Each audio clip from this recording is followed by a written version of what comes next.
नमस्कार दोस्तों, मैं आपका अपना ललित भारद्वाज। आप देख रहे हैं हरियाणा पोल खोल न्यूज।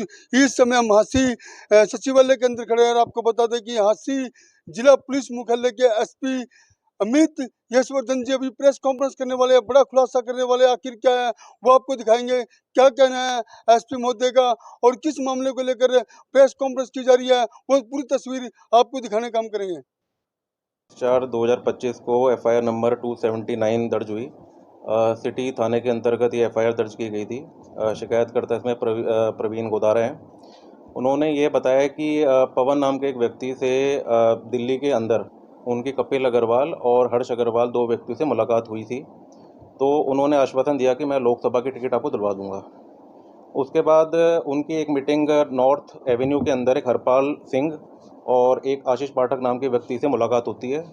वो कहते हैं कि आप इतने रुपए दे दो तो हम आपको टिकट दिलवा देंगे। तो उसने कहा कि 30 करोड़ पहले देने पड़ेंगे और 70 करोड़ आपको बाद में देने पड़ेंगे।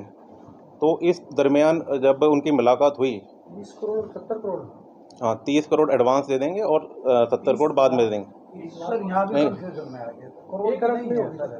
हाँ 30 लाख और सीआर की तो कोई फिगर ही नहीं है ना इसमें। नहीं, करोड़ में बात हुई थी इनिशियली जो इनके बीच 1 में। अरब हो गया तो 30 करोड़ 70 करोड़ में। हाँ 30 करोड़ एडवांस अच्छा और 70 करोड़ बाद में। कोई इस टाइप की इनिशियली डिमांड्स हुई थी। उसके बाद जब इनकी और भविष्य में मीटिंग्स हुई तो उस टाइम पर यह बात होगी कि आप हमको अभी 70 लाख रुपए दे दें। तो इसमें प्रवीण गोदारा था, उसने ऑनलाइन ट्रांजैक्शन करके 63 लाख रुपए ट्रांसफ़र कर दिए। तो इसमें जो अकाउंट इस्तेमाल किए गए थे वो कपिल अग्रवाल के किए गए थे और कपिल अग्रवाल ने ये पैसे लेने के बाद आशीष पाठक को ट्रांसफ़र कर दिए थे। तो दोनों को हम लोगों ने कल गिरफ्तार कर लिया है और उसके अंदर जो पूछताछ में ये पता चला है कि कपिल अग्रवाल ने पैसा लिया था तो आशीष पाठक को जो दिया तो उसने पैसा को कैश में विड्रॉ करा के किसी थर्ड पर्सन को दे दिया है। वो कहते हैं कि कोई विजय भट्ट है और कोई सोलंकी है जो गुजरात के रहने वाले हैं। तो अभी हमारे पास गिरफ्तारी में 6 दिन की उनकी रिमांड पीरियड है। तो वो आज टीम दिल्ली में भी गई हुई है और जो भी इसके बाद मोबाइल फ़ोन सिम कार्ड्स वगैरह बरामद हुए हैं तो उससे भी हम लोग वेरीफाई कर रहे हैं कि और किन किन लोगों का इसमें रोल है। टोटल डील इनिशियली जो इनकी लोकसभा चुनाव से पहले जो डिस्कशंस चल रही थी तो उसमें करीब 100 करोड़ का इन्होंने क्लेम करा कि इतना रुपए आपको लगेगा। बट जब इनकी बार बार मीटिंग होने लगी, 2 बार 3 बार मीटिंग हुई तो फिर डील की जो अमाउंट थी वो थोड़ा थोड़ा करके कम होने लग गई। तो इसने इनिशियली कहा कि मैं इतने 63 लाख 40 हज़ार रुपये तक अभी देने की क्षमता रखता हूँ और उसके बाद जब आप मेरे को आश्वासन दे के कन्फर्म करा देंगे उसके बाद मैं और आपको दे दूँगा। बट जब ये इलेक्शन का दौर चलता गया, नॉमिनेशन वगैरह होने लगे और जब उसको ये भरोसा हो गया कि मेरे को कोई टिकट नहीं मिलेगा तो ये उनसे वापस पैसे मांगने लगा। तो जब पैसे मांगने लगा तो उन्होंने मना कर दिए और बीच बीच में मीडिएट करके इन लोगों ने कुछ पैसा अपने पास मंगा लिया था। बट उसके बाद भी जब इसका कंप्लीट पैसा नहीं गया तो इसने पुलिस को अप्रोच किया, जिसको हमने तुरंत संज्ञान में लेते हुए इसके खिलाफ जो आरोपी के खिलाफ में एफआईआर करी और उसके पश्चात जैसे भी कार्रवाई चली गई तो हमने इनकी गिरफ्तारियां करी। और इसके साथ में जो हरपाल सिंह है आरोपी है, उसका हमें जानकारी मिली कि उसने एंटीसिपेटरी बेल लगाई थी जो कि रिजेक्ट भी हो गई है। तो इसका अर्थ ये निकलता है कि उसका गंभीर जो रोल इन्वॉल्व है वो उस व्यक्ति का है और उसको हम जल्द गिरफ्तार भी करेंगे। ये कब का मामला है कोई?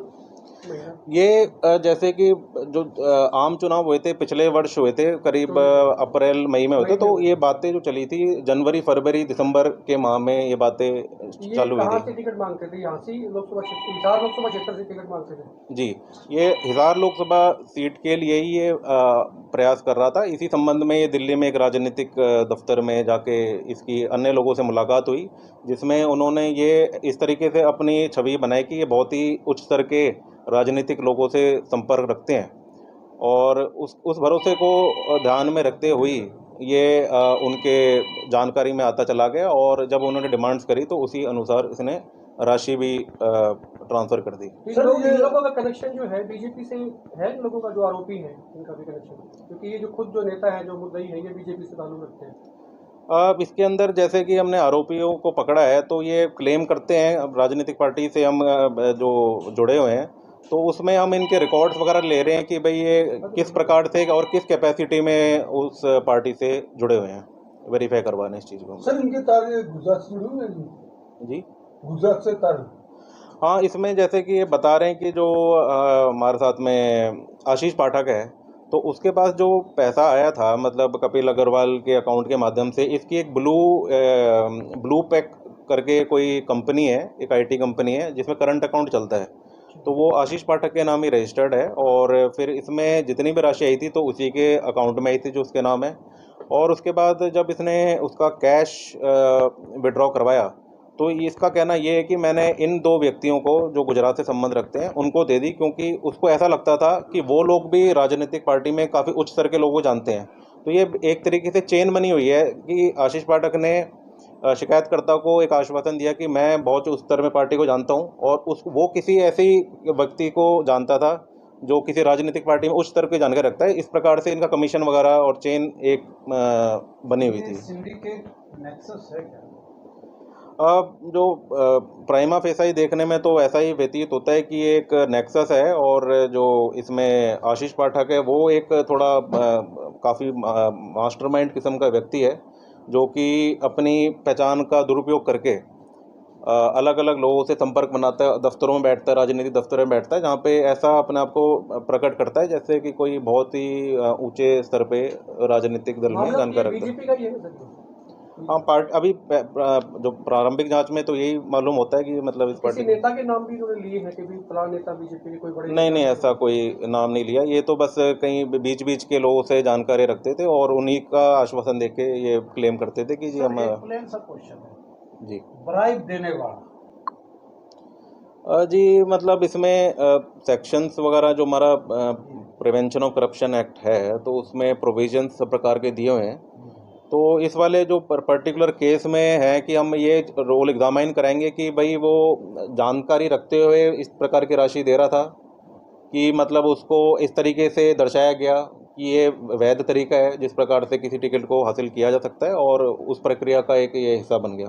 तो ये हमारे जो अभी तक जांच में है तो वो यही है कि दिल्ली में जो हमारा दफ्तर थे, राजनीतिक पार्टी के दफ्तर थे, बीजेपी दफ्तर वहीं पे जाके मुलाकातें हुई, और उसी प्रकार से फिर ये अपना आगे जाके और चेन आगे बिल्ड होते चले गई, लोगों के कमीशन वगैरह फिक्स होते चले गए, और इस प्रकार से जो शिकायतकर्ता को काफ़ी सारी राशि का हानि हुई है इसमें। टिकट टिकट जो है सर ये हिसार की लोकसभा की सीट के लिए प्राइमा पर्टिकुलर। फेसी में आप अब इस एफआईआर में 4 हैं, मतलब जो आरोपियों को ठहराया गया है। एक तो जो कपिल अग्रवाल हैं उनके लड़के हो गए, एक हरपाल है जिनकी मैंने बताया था कि बेल भी रिजेक्ट हो चुकी है, और हम उसको जल्दी पकड़ने का पूरा प्रयास हमारा जारी है। और चौथा ये 22/4 अभी पिछले महीने जी अभी आपने तो इनकी दो 4 हैं, इसमें से हम 2 आरोपियों को पकड़ लिए, दो आरोप और बाकी इसमें जो आरोपी हैं उनको भी हम जल्द पकड़ेंगे, उनसे पूछताछ भी हम करेंगे। इनके पास में नहीं, ये चीज़ हमने इनको रिमांड पीरियड पे लिया है, और हम इसको प्रॉपर तरीके से डेप्थ में एनालाइज करेंगे कि भाई मतलब इसमें ऐसे तुमने कितनों लोगों को पहले अपने इस जो इमेज का दुरुपयोग करके कैसे कैसे लोगों को और ड्यूप कराया या धोखाधड़ी करी है, वो सारी जांच में निकल के आएंगे। अब जांच में कुछ हमें पता चलता है कि ये जो अल्पसंख्यक जो माइनॉरिटी मिनिस्ट्री से कुछ संपर्क रखते हैं, हालांकि इन्होंने कोई भी ऐसे दस्तावेज तो हमको नहीं दिए हैं, तो वो भी हम लोग वेरीफाई करा रहे हैं कि भाई ये गलत मिसयूज़ कर रहा था कि खुद ही एक्चुअल में मेंबर था। ये सारी चीज़ें हम सर इनसे कोई राशि भी बरामद हुई है क्या?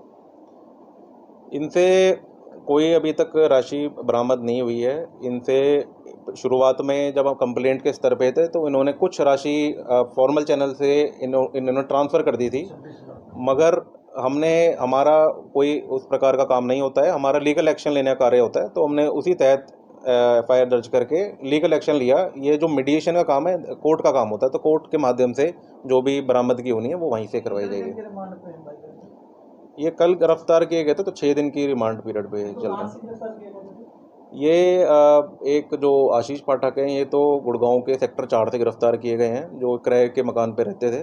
और कपिल अग्रवाल हैं, ये राजेंद्र नगर दिल्ली के में अपने खुद के मकान में रहते हैं, सीए का काम करते हैं। स्टिल दो यानी कि अभी हाँ जी, 2 आरोपी अभी हैं, उनको भी हम लोग जल्द पकड़ के पूछताछ करेंगे।